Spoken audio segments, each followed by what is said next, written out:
America ఒకప్పుడు భారత్ నుంచి అనేక మంది యువతకి ఒక కళ లాంటి ప్రదేశం, స్వర్గధామంగా భావిస్తారు. చదువుకున్న వాళ్ళు, రకరకాల ప్రొఫెషన్స్లో ఉన్న వాళ్ళు జీవిత గమ్యం అమెరికాలో వెళ్ళి సెటిల్ అవడం ఉన్నది చాలామందికి ఉన్నది.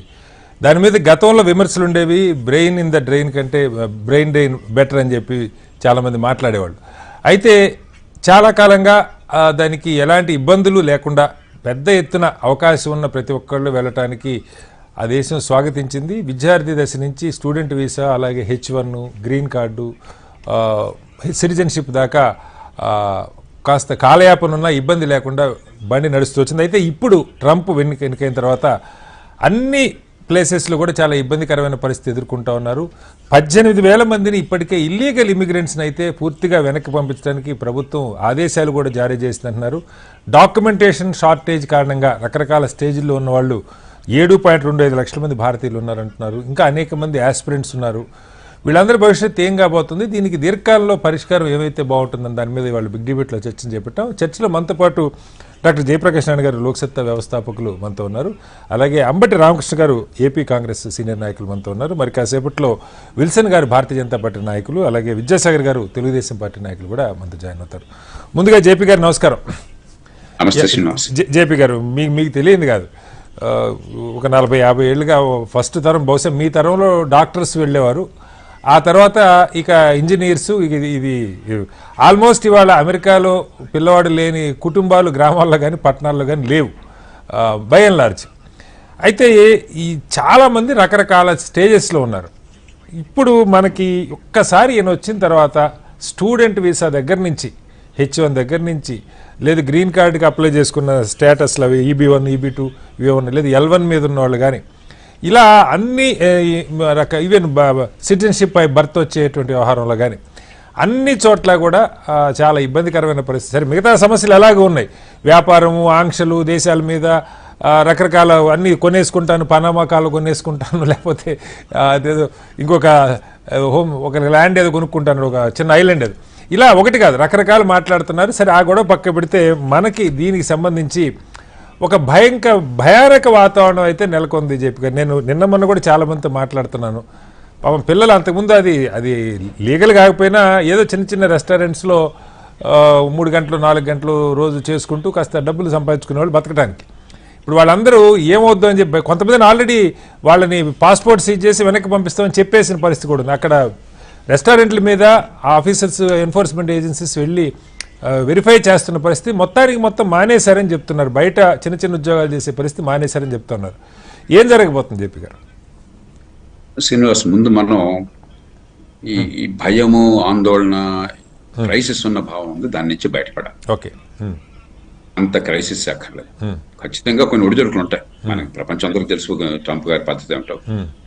మొట్టమొదటిది అక్రమమైనటువంటి వలసలు, అంటే చట్టవిరుద్ధంగా కొందరు మాఫియా వాళ్ళు, లేకపోతే కాంట్రాక్టర్లు, ట్రాఫికర్స్, పాపం వీళ్ళందరూ కూడా, ఉదాహరణకి మన విమానంలో అమృత్సర్ తీసుకొచ్చారు, 100 మందిని, ఎంతమంది, 110 మందిని. వాళ్ళు ఒక్కొక్కళ్ళు 10-15 లక్షల రూపాయలు డబ్బులు ఇచ్చి ఉంటారు అక్రమంగా వెళ్ళటం కోసం. వాళ్ళు పద్ధతి ప్రకారం వేసా పొంది వెళ్ళిన వాళ్ళు కాదు. మనం అది మనకి ఎంత బాధ అయినా కూడా అది అనివార్యం. అది మనం ముందు గుర్తించాలి. దేశంగా ఒకటి, ఆ దేశంలో చాలా స్పష్టంగా చట్టవిరుద్ధంగా మా దేశంలోకి వస్తే మేము ఊరుకోని ఖచ్చితంగా వాళ్ళు చెప్తున్నారు. మెక్సికో వాళ్ళని ఏ మేరకు చేస్తారు, చేయరు, వ్యవసాయానికి వాళ్ళు అవసరం ఉంటుందా, ఎవరికైతే రేపైనా కొంచెం వెనక ముందు ఉంటుందా, ఏదో ఉంటారు, తమిళనాడులో వాళ్ళు పడతారు, నీరస్తులను పంపిస్తారు, తర్వాత ఏదో ఒక పద్ధతి ఉంటుంది. కానీ భారతీయులు అలాంటి వాళ్ళు వ్యవసాయంలోకి వెళ్ళిన వాళ్ళు కాదు అక్కడ. కాబట్టి ఖచ్చితంగా అక్రమంగా వెళ్ళినట్లయితే వాళ్ళని తిరిగి పంపించడం చెప్పినది సరైన పద్ధతి. మన దేశం బ్రాండ్ ఇమేజ్ కూడా అది మంచిది. లేకపోతే ఏమవుతుందంటే 195 మంది దేశంలో చాలా కష్టపడి చదువు కోసము, ఉద్యోగం కోసము సరైన వీసా పద్ధతిలో వెళ్ళిన వాళ్ళకి ఆ ప్రతిష్ట మంట కలిసిపోతే భారతీయులను కానీ ఒక గౌరవం ఉంది ఆ దేశం. అక్కడ ఉన్నటువంటి అన్ని జాతుల్లో కూడా అతి ఎక్కువ తలసరి ఆదాయం ఉన్నవాళ్ళు, ఎక్కువగా వృత్తుల్లో ఏదో వృత్తిలో నైపుణ్యం ఉన్నవాళ్ళు, డాక్టర్లు, ఇంజనీర్లు, సాఫ్ట్వేర్ వర్కర్స్ ఎక్కువగా ఉన్నారు. కొంతమంది గుజరాతీ వగైరాలు అక్కడ రెస్టారెంట్స్, లేకపోతే మన మోటల్స్ వాటిలో ఉన్నారు. కాబట్టి మనం మన బ్రాండ్ ఇమేజ్ ని కాపాడుకోవాలి, దేశ ప్రజలను కాపాడాలని చెప్పంటే కొంతమంది అక్రమంగా వెళితే వాళ్ళని గురించి మనం బాధపడిపోయి వాళ్ళకి ఏదో చేయాలనుకోవడం చాలా నేను అంటుంది కంప్లీట్ గా ఇల్లీగల్ అంటే బార్డర్ దాటి అటగోలుకి వెళ్ళిన వాళ్ళ గురించి సరే అది వేరే చర్చ సార్, మిగతా వాళ్ళ గురించి ప్రస్తుతం ప్రధానంగా జరుగుతుంది ఆ రకంగా వెళ్ళిన వాళ్ళు. ఇక రెండోది, ఎప్పుడైతే ఒకసారి ఈ నిబంధనలు ఉల్లంఘించారని చెప్పిన కారణంగా పట్టించుకోవడం మొదలెట్టారో సహజంగా మన వాళ్ళు కూడా మీరు అన్నట్టుగా చిన్న చిత్తగా ఉద్యోగాలు అక్కడ చేసుకోకూడదు. ఆ రకమైన వీసా మీద వెళితే తప్ప అక్కడ ఉద్యోగాలు చేయకూడదు, సంపాదించకూడదు, ఖర్చు పెట్టాలి తప్ప, చదువుకోవాలి తప్ప ఇంకో పని చేయకూడదు. మరి వీసా నిబంధన ఉంది, మనం పట్టించుకోలేదు. బహుశా స్థానికంగా కూడా చూస్తుంటాం, పూర్వం కూడా పట్టుకుంటే పంపించేవాడు. ఇప్పుడు గట్టిగా పట్టుకునే ప్రయత్నం జరుగుతుంది, దాన్ని అనుమానం లేదు, దానిలో ఏమాత్రం అనుమానం లేదు. ఇదే సమయంలో మీరు చూస్తే ఏంటంటే మనకి గతంలో కూడా కొన్ని సమస్యలు ఉన్నాయి. ప్రపంచం అంతట్లో మన దేశాన్ని కూడా మామూలు దేశాలతో సమానంగా చూసి, అన్ని దేశాలను సమానంగా చూసి ఏ దేశానికి 7% కంటే ఎక్కువ గ్రీన్ కార్డులు అప్లికేషన్ ఉండడానికి లేదన్నారు. మన జనాభా ఏమో ప్రపంచంలో 18% అన్నారు. బహుశా ఈ దేశం నుంచి అమెరికా వలసపోయే వాళ్ళు పద్ధతి ప్రకారం వలసపోయే వాళ్ళు ప్రపంచంలో 3వ వంతు ఉంటారు కనీసం. నాకు సరిగ్గా తెలియదు కానీ 3వ వంతు కంటే ఎక్కువ కూడా ఉండొచ్చు.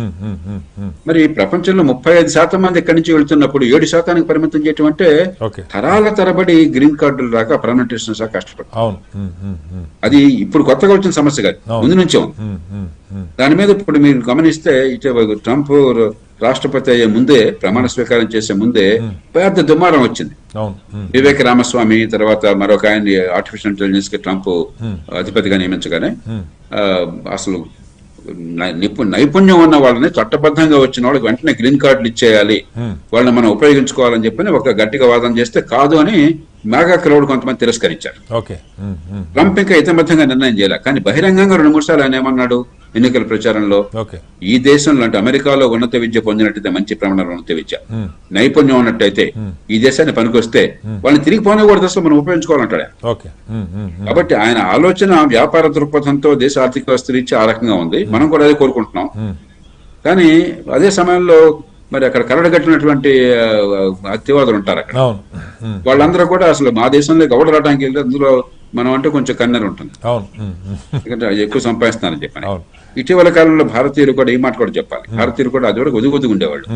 ఇప్పుడు కొంతమంది కొద్దిగా అక్కడ రెచ్చిపోతుంది. మనం ఒదిగొదిగి ఉంటాం మంచిది మన దేశ ప్రజలకి. అక్కడికి వెళ్ళినా కూడా మీరు విజయం సాధించండి, మంచి పేరు తెచ్చుకోండి, ఒదిగొదిగి ఉంటాను. అంతేగాని మిగతా వాళ్ళగా మనం కూడా మా ఉనికి, మా ఇది, మా గందరగోళం, మా సంస్థను ఎక్కువ గొడవ చేశారనుకోండి. రాజకీయాల్లో కూడా రాణిస్తున్న కొద్దిమంది ఉన్నారు, సిటిజన్షిప్ తప్పులేదు. అది సమాజంలో ఇమిడిపోండి, అమెరికన్ సమాజంలో సంస్కృతి ఇమిడిపోండి, అమెరికన్ జీవన సంస్థల భాగస్వాములు కండి. కానీ మన వినికి, మన సంస్కృతికి వచ్చి మీరు ప్రైవేట్ గా చేసుకోండి, కానీ బహిరంగంగా ఎక్కువగా ప్రగల్భాలు పలకక్కర్లేదు. ఏమవుతుందంటే 10 మంది రాజకీయం, మన రాజకీయం ఉన్నట్టు వాళ్ళకి రాజకీయం ఉంది కదా. మరి అక్కడ ఆ దేశంలో ఆ తెల్ల జాతి ఓటర్లు వాళ్ళకి పెద్దగా చదువులాక, మరి పెద్దగా ఉద్యోగాలు లేక, ఆదాయాలు లేక కన్నెర అయిందనుకోండి, మరి రాజకీయ పార్టీలు దానికి స్పందిస్తాయి. కాబట్టి ట్రంప్ కనుక మనం సరిగ్గా జాగ్రత్తగా చేసినట్టయితే చట్టబద్ధమైన ఇమ్మిగ్రేషన్ కి మరింత అవరోధాలు తొలగే అవకాశం ఉంది, కానీ పోయే అవకాశం లేదు. కానీ ఖచ్చితంగా అమెరికాలో చట్టాన్ని నిబంధనలు ఉల్లంఘిస్తే ఎప్పుడు ఇబ్బందులు ఉంటాయి, మన దేశంలో కాదు. అంటే నేను సార్ చట్టాన్ని ఇక్కడ ఇప్పుడు 7.25 లక్షల మంది వాళ్ళు F1 మీద H1 మీద వెళ్ళారు. అంతకుముందు H1 మీద వెళ్తే ఒక 6 ఏళ్ల దాకా దానికి ఎక్స్టెండ్ చేసుకోవడానికి రకరకాల స్టేజ్లో అవకాశం ఉండేది. సంఖ్య కూడా లిబరల్గా కాస్త డెమోక్రాట్స్ ఉన్నప్పుడు కొంచెం పెంచుకుంటూ వస్తున్నారు అవసరాన్ని బట్టి. రిపబ్లికన్స్ కూడా ఆ విషయంలో ఇప్పటిదాకా పెద్ద తేడా లేవు, రిపబ్లికన్స్ డెమోక్రాట్స్ ఇద్దరికి తేడా లేవు ఆ విషయంలో ఇప్పటిదాకా.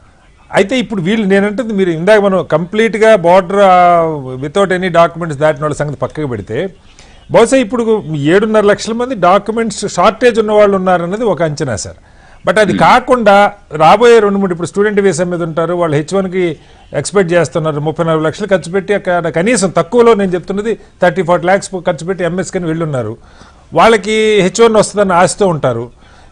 ఈయన గ్యాప్ కూడా తగ్గిస్తాను. అంతకుముందు F1 స్టూడెంట్ వీసా అయిపోయిన తర్వాత వాళ్ళకి ఏదో కొంతకాలం క్వశ్చన్ ఉండేది, 1 సంవత్సరం 2 ఏళ్ళు H1 కోసం. ఇప్పుడు ఆ క్వశ్చన్ లేదు, ఎంఎస్కి వెళ్తే 2 years, H1 2 years, ఆ తర్వాత ఎక్స్టెన్షన్కి 540 days ఉండేది అంతకుముందు, అది ఇప్పుడు 180 days చేస్తా అని.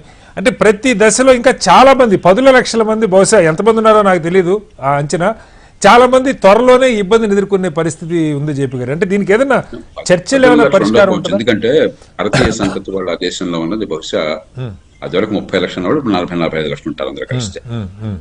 బట్టి ఖచ్చితంగా కొంతమందికి ఇబ్బందులు ఉంటాయి, కానీ ఇంకా పరిస్థితి కుదుట పడలేదు. ఇప్పుడు వాళ్ళకి 1,20,00,000 మంది అసలు ఏ రకమైన డాక్యుమెంట్ లేకుండా వచ్చారని చెప్పి అంచనాలు ఉన్నాయి. ఓకే. అన్డాక్యుమెంటెడ్ ఏలియన్స్ అంటారు. ప్రధానంగా మెక్సికో సరిహద్దు నుంచి ల్యాండ్ బార్డర్ ద్వారా వచ్చిన వాళ్ళు. వాళ్ళనే పంపించడం అందరిని చేయరు, ఎందుకంటే సాధ్యం కాదు. ఓకే. వాళ్ళలో నేరస్తుల్ని ఇటీవల కాలంలో వచ్చిన వాళ్ళని పంపిస్తారు. ఇందులో ఏంటంటే హడావిడి జరిగే పని కంటే సంకేతం. అంటే మళ్ళీ ఎవరో ఇక అదనంగా ఇక రాకూడదు, అక్రమంగా రాకూడదు ఎవరు. అది నిజంగా వాళ్ళు విజయం సాధిస్తున్నారు, ఒక సిగ్నల్ ఇస్తున్నారు. కొంతమందిని బహుశా 1,20,00,000 మందిలో కొన్ని లక్షల మందిని పంపించేస్తారు. అంతకంటే ఎక్కువ మందిని పంపించడం సాధ్యము కాదు, అవసరం లేదు. ఎందుకంటే వాళ్ళకి అక్కడ మెక్సికో సరిహద్దు నుంచి వచ్చిన వాళ్ళకి కూడా సీజనల్ గా అగ్రికల్చర్ వేసాలు ఉంటాయి, రకరకాల పద్ధతులు ఉంటాయి. అంచేత మనం అందరికీ భయం ఉంటుంది, ఆందోళన ఉండటం సహజమే, కానీ ఖచ్చితంగా పరిస్థితి సర్దుమడిగా మన విషయం తెలుస్తుంది. నేను అనుకోవటం కొన్ని లక్షల మందిని మెక్సికోకి పంపించిన తర్వాత అక్రమంగా చొరబడ్డ వాళ్ళు భారతీయులు ఇతరులు కూడా కొంతమంది 10,000 మంది ఉండొచ్చు, 90,000 మంది దాకా ఉన్నారు, కొందరు అంటున్నారు 20,000 కొందరు అంటున్నారు, నాకు తెలిసి వాళ్ళ అనుకున్న పంపించేసిన తర్వాత ఇక మిగతావన్నీ కూడా ఈ పద్ధతిని ఇమ్మిగ్రేషన్ సిస్టమ్ కొంచెం బాగు చేయటము, ఈ ప్రాసెస్ ని ఇంప్రూవ్ చేయటము, అప్పుడు దేశ ప్రయోజనాలు వాళ్ళ దేశ ప్రయోజనాల దృష్ట్యా చూడటము, దాంతోపాటు మన దేశానికి వాళ్ళకున్న సంబంధాల దృష్ట్యా కొన్ని నిర్ణయాలు తీసుకోవడం జరుగుతుంది. అప్పటిదాకా తొందరపడి నిర్ణయాలు ఉండడం